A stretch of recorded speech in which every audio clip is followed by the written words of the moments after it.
नमस्कार, स्वागत है आपका नो योर कंपनी में। और आज हम बातचीत करेंगे फेडरल बैंक के एग्जीक्यूटिव डायरेक्टर आशुतोष खजूरिया जी से नतीजों पर। लेकिन सबसे पहले इस वक्त की हेडलाइंस। ऊपरी स्तर से हल्का हुआ बाजार, दिन की ऊंचाई से निफ्टी 700 और निफ्टी बैंक 400 अंक, 70 अंक है वो, 700 नहीं। फिसला एसबीआई, आईसीआईसीआई बैंक और एक्सिस बैंक ने बनाया दबाव। एफएमसीजी शेयर्स में जोरदार तेजी, 2% की तेजी के साथ एफएनओ के टॉप गेनर में एचयू शामिल। साथ ही मैरिको, ब्रिटानिया जैसे शेयर्स में भी रौनक, आईटी और एनर्जी में भी खरीदारी। बजट में मिडिल क्लास को मिल सकती है बड़ी राहत, इनकम टैक्स के नए रिजीम में घट सकती है टैक्स की दरें। सीएनबीसी आवाज की एक्सक्लूसिव खबर।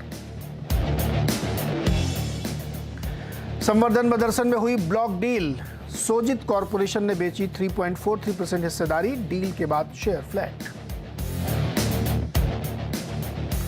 और ट्रक यूनियन के मनमाने किराए से हिमाचल प्रदेश में हाहाकार, हर महीने 200 करोड़ का हो रहा है नुकसान। आम आदमी से लेकर इंडस्ट्री तक हर कोई परेशान।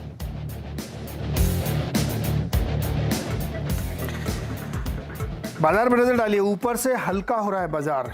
इस वक्त मिड कैप में 250 पॉइंट की कमजोरी है। ये शुरुआत से कमजोर था, लेकिन बैंक निफ्टी जो ग्रीन में था वो इस वक्त 280 पॉइंट रेड में है। तो आप देख सकते हैं कि बैंक निफ्टी ऊपरी स्तरों से काफ़ी ज़्यादा गिरावट उसने झेली है। निफ्टी अभी भी 30-35 पॉइंट ग्रीन में है, लेकिन हायर लेवल से इसमें भी देखेंगे तो प्रेशर आया है। आपको याद होगा 10:30 बजे जब मैं डिस्कस कर रहा तो मैंने आपसे कहा था एडवांस डिक्लाइन रेशियो बहुत फेवर में नहीं जा रहा है, और अब वो दरअसल पलट गया है। 1728 शेयर्स गिरने वाले हैं, 1082 शेयर्स बढ़ने वाले हैं। तो नेट आप कहें तो बाजार में ऊपरी स्तर से प्रेशर है, बैंक निफ्टी में ज़्यादा कमजोरी है, बैंक शेयर ज़्यादा गिर रहे हैं। और उसका एक बड़ा कारण ये भी हो सकता है कि जब स्वयं गवर्नर साहब ये मानते हैं कि ब्याज दर थोड़ी ऊंची रहेंगी तो फिर बैंकों के लिए एक समस्या ये हो सकती है। लेकिन मेहमान है आज के हमारे गाबा जी, जिनसे एक बाजार का नज़रिया लेंगे। गाबा सर, ये जो डाइवर्जन बना है थोड़ा सा, इसमें किस वाले में ट्रेड बनेगा? बैंक निफ्टी में बनेगा, निफ्टी में बनेगा? देखिए, ऐसा है, good afternoon to you. Nifty और बैंक निफ्टी दोनों ही वीक है। निफ्टी लगातार लोअर टॉप बना रहा है, और यहाँ पर जो पैटर्न उभर कर आ रहा है, जो बन रहा है, and is in the making, मैं कहूंगा। हमने पिछले हफ्ते इसकी बात की थी, वो था वाटरफॉल पैटर्न। लास्ट हफ्ते वेडनेसडे या थर्सडे को बात की थी। उसमें यह है कि 17,800 में सपोर्ट है, और यहाँ पर सपोर्ट, यहाँ पर 17,800 और 17,940 के बीच थोड़ा वक्त गुजारेगा। और जब भी 17,800 ब्रीच हो जाएगा, फिर एक वाटरफॉल की तरह ब्रीच आएगा। वो कब होगा कहना मुश्किल, आज तो नहीं लगता मुझे। हो सकता है कल, परसों या तरसों आ जाए, पॉसिबल है। लेकिन जब भी वो आएगा, ब्रीच होगा। हमको सेफ्टी कहाँ फील लगेगा कि हम सब ठीक है, we are okay, nothing to worry, वो होगा जब 18,200 के ऊपर जाएंगे या 18,100 के ऊपर आएंगे। वो फर्स्ट साइन ऑफ स्ट्रेंथ नजर आएगा, तब तक वीक। गाबा सर, क्विक जवाब चाहिए। वाटरफॉल का मतलब झरने की तरह गिरेगा मार्केट, या झरने जैसी डिजाइन बनी है? ऐसे गिरेगा, ऐसे फट ऐसा गिरेगा, सिंपल गिरेगा। लेकिन जब गिरेगा उसके लिए पहले बेस बनाएगा, बेस बनने के बाद गिरेगा। मुझे लगता है ये 1-2 दिन और चलेगा ऐसे।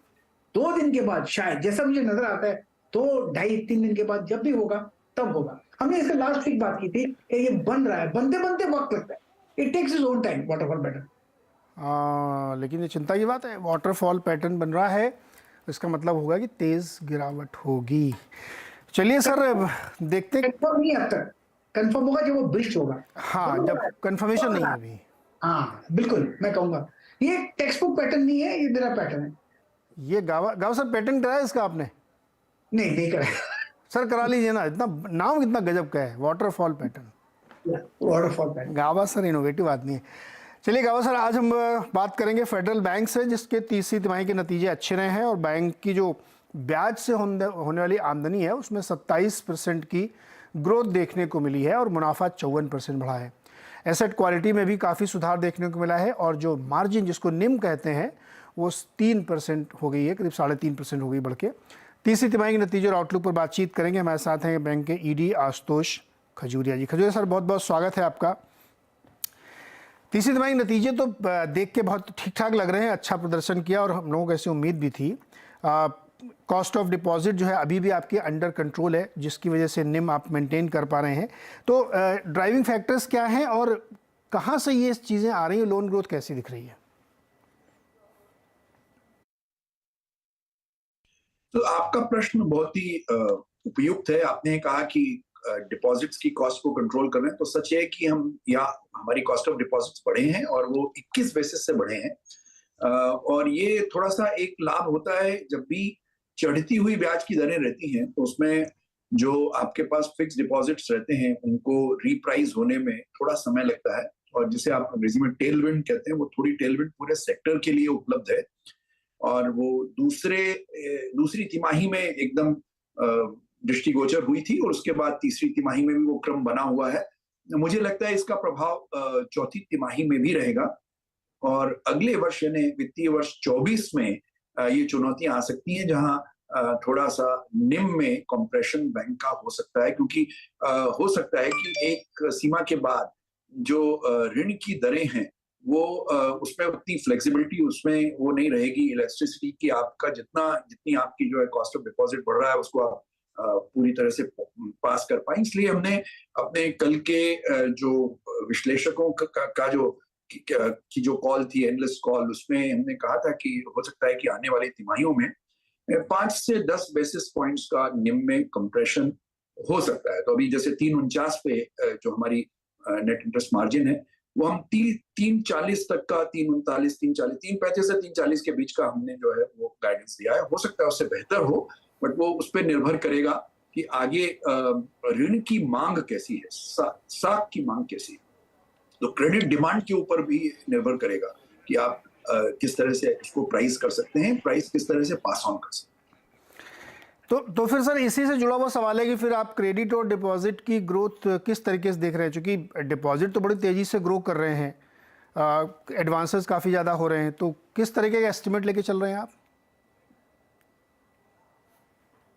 25%, 20% जैसा उनका मार्केट शेयर है, 15 से 25% के बीच का मार्केट शेयर है। 10 से ऊपर जितने भी हैं, वहां चुनौतियां ज्यादा हो सकती हैं, क्योंकि उस आधार पर फिर 20% की या 20% से ऊपर की विकास दर, उसकी जो ग्रोथ रेट है वो बनाए रखना थोड़ा सा एक चुनौती भरा कार्य होगा। लेकिन जब हम 1.25% हमारा बैंकिंग सेक्टर में, हम एक मध्यम उसके साइज के मझोले बैंक हैं, और हमारा जो मार्केट शेयर है वो एक 1.30 से के आसपास है क्रेडिट में, लोन्स में। तो मुझे लगता नहीं कि हमारे लिए 20% के आसपास की जो ग्रोथ रेट है वो बनाए रखना कोई बहुत बड़ी चुनौती होगा, बिकॉज ये हो सकता है कि कुछ बैंक अपना शेयर खोएं और उनकी जगह कुछ दूसरे बैंक जो है अपना शेयर प्राप्त करें।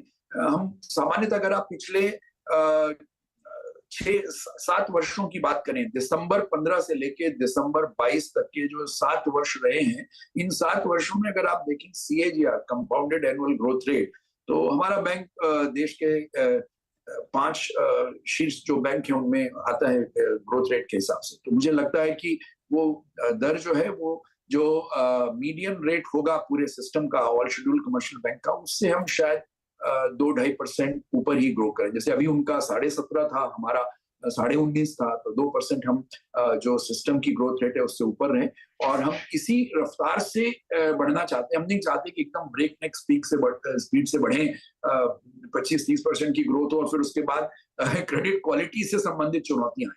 तो हमें हमारा शायद मुझे ऐसा लगता है कि हमारा अपना अनुभव ये बताता है कि पिछले 5-6 वर्षों में अगर हम उसको जितने तरह के टर्बुलेंस जिन्हें आप कहते हैं वो आए, उनको हम अच्छे से नेविगेट कर सके, तो उसका मुख्य कारण था क्रेडिट क्वालिटी अच्छी है। तो डिमोनेटाइजेशन हुआ, उसके बाद केरल की बाढ़ आई, और उसके बाद कोरोना का जो है वो कहर रहा 2 वर्षों तक।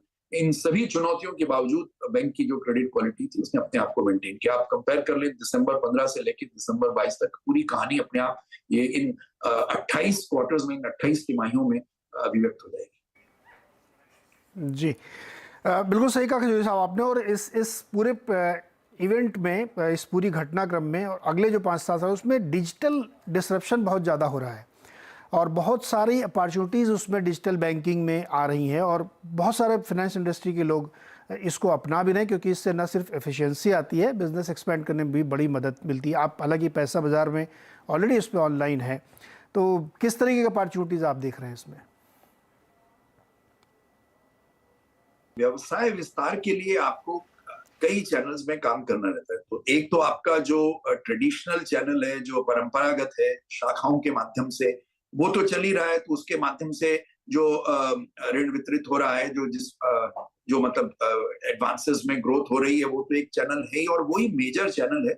उसके अलावा हमने रिलेशनशिप मैनेजमेंट के थ्रू जो एक सेल्स फोर्स, जो फीट ऑन स्ट्रीट जिसे कहते हैं, रिटेल में खासतौर से, कॉर्पोरेट में तो पहले से ही रिलेशनशिप बैंकिंग थी, लेकिन अब रिटेल में भी हमारी वो जो फीट ऑन स्ट्रीट वाली जो स्ट्रेंथ है वो काफी बढ़ा दी गई है। और एग्रीकल्चर में भी वही चीज है। एग्रीकल्चर में हमारे बहुत से रिलेशनशिप मैनेजर्स जो हैं, एग्री डेवलपमेंट ऑफिसर्स, वो स्ट्रीट पर हैं, तो वो जाके वन ऑन वन जो ग्राहक हैं उनके साथ इंटरेक्ट करते हैं, उनके साथ जो है उनकी आवश्यकताओं को समझते हैं, और उस हिसाब से जो है ऋण का वितरण हो रहा है। तो जो लोन बुक का जो एक्सपेंशन है, जो बिजनेस में ग्रोथ है, उसके कई चैनल्स हैं। एक चैनल है जो आपका ट्रेडिशनल ब्रांचेस का चैनल है, दूसरा है जो आपकी सेल्स फोर्स है, तीसरी है कि जो आपके डायरेक्ट सेल्स सपोर्ट रहती हैं, जैसे कुछ आपके बैंकिंग जो करस्पॉन्डेंट, उनके माध्यम से जो है विस्तार होता है उसमें बिजनेस में, और एक डिजिटल भी है। तो डिजिटल उनमें से एक है। हाँ, उस पर फोकस अब बहुत ज्यादा है, क्योंकि वो एक सबसे सस्ता चैनल हो सकता है क्रेडिट डिलीवरी का, तो ग्राहक के लिए भी और बैंक के लिए भी, और सबसे सुगम हो सकता है, बहुत आसानी से उसमें डिलीवरी हो सकती है, बहुत कम समय में हो सकती है। तो इसलिए उस चैनल पे फोकस है। वो बहुत तेज गति से बढ़ रहा है, लेकिन अभी भी उसका पूरी पाई में एक बहुत छोटा अंश है, एक छोटा हिस्सा है। अभी 10% भी नहीं है टोटल जो डिजिटल कंट्रीब्यूशन, लेकिन ये निश्चित रूप से आने वाले दिनों में उत्तरोत्तर बढ़ता जाएगा, इसकी प्रतिशतता बढ़ती जाएगी। ये ज़्यादा बढ़ाएंगे आप, ये तो आप कह ही रहे हैं। तो अच्छा, एक चीज़ और है सर खजूरिया साहब की, ये जो यील्ड इम्प्रूव करना भी ज़रूरी है, फ़ायदा तो वहीं से होता है। तो क्या इसके लिए आप माइक्रो फाइनेंस पर थोड़ा ज़्यादा फोकस करेंगे, क्रेडिट कार्ड वाला बिजनेस जाएंगे जहाँ पे ज़्यादा यील्ड मिल सकती है? जी सर। सर, जैसे अब फोकस यील्ड पे है, क्योंकि आप कह रहे हैं शायद निम्स पे थोड़ा बहुत 10-15 बेसिस पॉइंट्स का इम्पैक्ट। तो इस पे हम लोग देखते हैं एक सवाल, ये जो इंटरेस्टिंग पॉइंट है इसमें कि जो यील्ड इम्प्रूव करनी है, उसमें ये चीज़ें भी हो सकती है, जैसा कि खजूरिया साहब हमें बता रहे थे। एक लास्ट सवाल सर और से है कि बैंकिंग सेक्टर को बजट से क्या एक्सपेक्टेशंस रखनी चाहिए? देखिए, अच्छी नीतियां, अच्छी पॉलिसी फ्रेमवर्क जो हैं, वो निश्चित रूप से बैंकिंग व्यवसाय को, इंटरमीडिएशन को काफी मदद करते हैं। और हमने देखा जिस तरह से कोरोना पीरियड में बजाय कैश का पूरा वितरण करके जिस तरह से गारंटीज आई, ECLGS स्कीम वगैरह आई, वो काफी अच्छी साबित हुई, क्योंकि लोगों ने उसका उपयोग करके, बैंकों ने भी उसमें लिबरली जो है अपना एक्शन लेके, कई जो ऐसे उद्योग थे, छोटे उद्योग, लघु उद्योग थे, जो शायद अगर वो सपोर्ट नहीं मिलती तो समाप्त हो जाते, वो वापस आए और वो कंट्रीब्यूट कर रहे हैं। अगर आप देखें तो क्लेम्स नगण्य हैं। ऐसा नहीं है कि वो सारी गारंटीज के लिए जो लोन्स दिए गए तो पूरा जो है एक्सचेकर के ऊपर खर्चा आया, ऐसा नहीं है। वो एक नगण्य प्रतिशतता है उसकी, जो जिस तरह की गवर्नमेंट ने जो अपनी लाइन प्रोवाइड की थी क्रेडिट की। तो इस तरह के जो इस तरह की जो नीतियां हैं, जो पूरी तरह से मतलब निर्भर नहीं बनाती हैं हितग्राही को, बल्कि उनको सक्षम बनाती हैं, उनको आत्मनिर्भर बनाती हैं, उनको प्रेरित करती हैं कि वो कम बैक करें, और वो उनको जो सहयोग उसके लिए चाहिए, जैसे चाहे वो बैंकों से ऋण प्राप्त करना हो, या गवर्नमेंट की जो गारंटी के आधार पर जो है कम दर पर उनको ब्याज उपलब्ध हो, क्योंकि उसमें कैप भी था कि इससे ऊपर ब्याज दर बैंक नहीं चार्ज कर सकती। तो इस तरह उनको एक बहुत ही रीजनेबल रेट पर केंद्र सरकार की गारंटी वाला लोन मिला।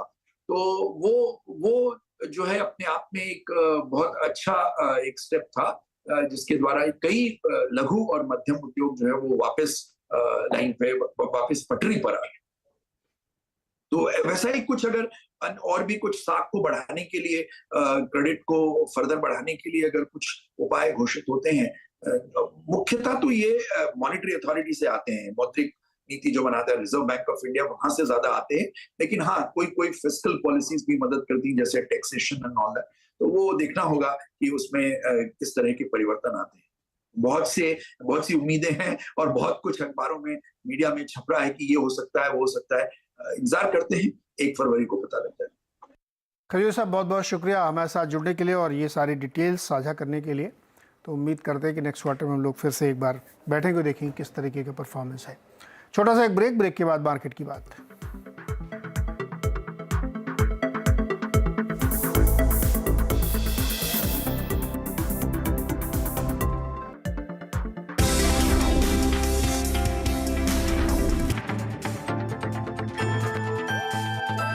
हालांकि नोटबंदी के बाद ये माना जा रहा था कैश में लेन देन कम हो जाएगा, डिजिटल ट्रांजैक्शन ज़्यादा बढ़ेगा, लेकिन जिस तरीके से अर्थव्यवस्था की रफ्तार बढ़ती गई, कैश में लेन देन भी बढ़ता गया और 6 साल में करीब 2 गुना हो गया है और जो 32 लाख करोड़ रुपए के आसपास पहुंच चुका है कैश सर्कुलेशन।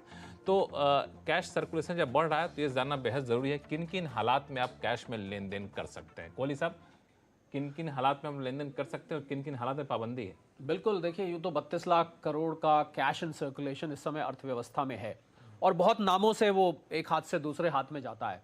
और हम जिन 2 सेक्शंस पे आज ध्यान देना चाह रहे थे, उसका नाम है सेक्शन 269SS और 269T। और इन सेक्शंस के अंतर्गत लक्ष्मण पेनल्टी लगती है। अच्छा। अगर आप कैश 20,000 से ऊपर कैश लेन देन करते हैं तो पेनल्टी लगती है। होता क्या है कि आपने किसी को लोन दे दिया, किसी ने पैसा मांगा, भाई मुझे 40,000 रुपये चाहिए, आपने कैश निकाला, घर से दे दिया, या आपने किसी के पास जमा कर दिया, ये मेरा रख लीजिए, ये मेरा डिपॉजिट समझ के रख लीजिए, जब जरूरत होगी आपसे ले लूंगा, वगैरह वगैरह। तो इनके ऊपर रिस्ट्रिक्शन है आयकर में। अब हम कुछ ऐसे हालात बताते हैं जहां पर ये रिस्ट्रिक्शन लागू नहीं होती, क्योंकि जिन लोगों को ये पता है वो इसको सारे ट्रांजैक्शंस के लिए समझ लेते हैं। ऐसा नहीं है, ऐसा नहीं है, सबके लिए नहीं है। कुछ और छूट है। और कुछ लोग जो नहीं जानते हैं वो कुछ ऐसी जगह कर देते हैं जो नहीं करना चाहिए। तो इसलिए हम वो बता देते हैं जहां पर आप कर सकते हैं, तो इसके अलावा बाकी आप नहीं कर सकते। तो सबसे पहले एक पार्टनरशिप फर्म होती है जिसमें अक्सर देखा जाता है 2 या 3 या 4 पार्टनर हैं।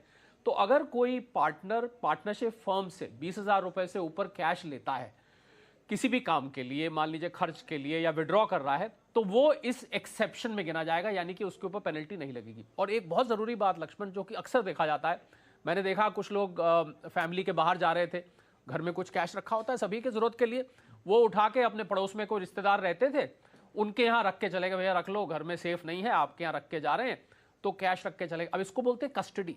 तो अगर आप किसी की कस्टडी में, रिश्तेदार की कस्टडी में कैश रख के जा रहे हैं, तो यहां पर ये 269SS और T की पेनल्टी नहीं लगेगी। इन दोनों हालात में आपको चिंता करने की जरूरत बिल्कुल, इन दोनों हालात में चिंता करने की लेकिन आपने जब रिश्तेदार की बात की तो मुझे ध्यान आया कि कई बार रिश्तेदार में लोग आपस में भी कैश लेन देन करते हैं। बेटा ने दे दिया, दामाद ने दे दिया, बेटी ने दे दिया, या फिर उनको दे दिया पिताजी ने। तो इस तरह कैश लेन देन पर भी क्या पाबंदी है कि नहीं? जी हाँ लक्ष्मण, कुछ कोर्ट की रूलिंग्स आई हैं जिसके अंतर्गत ये एक्सेप्शन सामने आती हैं। और सबसे जो मशहूर और सबसे आम होने वाला जो लेन देन होता है वो होता है पति पत्नी के बीच में। अब पत्नी साहिबा ने मांगा या पति ने कुछ मांगा तो उन्होंने अपना कैश निकाला जेब से और दे दिया 50,000 60,000, तो पति पत्नी की बात है।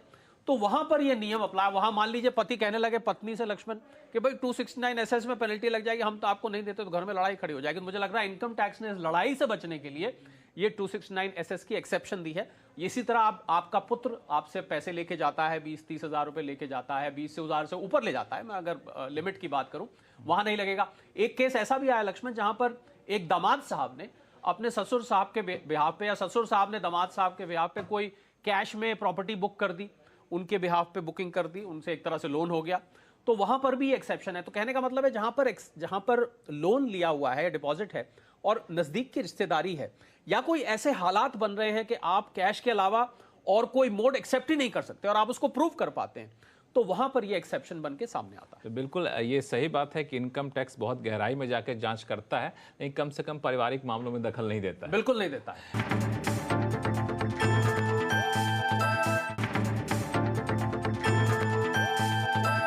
एक मुद्दा जिस पर अक्सर सवाल आते रहते हैं वो होता है कि आमदनी आपकी नहीं है फिर भी आपकी आमदनी में जुड़ जाती है दूसरे की आमदनी, जिसको क्लबिंग के नियम हम लोग कहते हैं।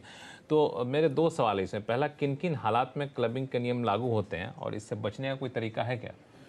सेक्शन 64 है लक्ष्मण क्लबिंग से संबंधित। आप बाजार में थोड़ी रिकवरी है, निफ्टी करीब 80 पॉइंट ऊपर है, लेकिन बैंक निफ्टी 150 पॉइंट नीचे और मिड कैप जो 250 पॉइंट गिर गया था वो थोड़ा सा रिकवर होकर 250 पॉइंट के आसपास आया। तो हल्की से आप रिकवरी देखिए, लास्ट में कोने में जो एक आप सर्ज देख रहे हैं वो थोड़ी सी रिकवरी हुई, लेकिन कितनी देर तक टिकेगी ये एक बड़ा सवाल यहाँ पे बना हुआ है। लेकिन बहरहाल अगले 1-1.5 घंटे अभी और हैं ट्रेडिंग के, 1.5 घंटे। तो उस 1.5 घंटे में आपके लिए आशीष और वीरेंद्र स्ट्रेटजी बनाएंगे छोटे से ब्रेक के बाद।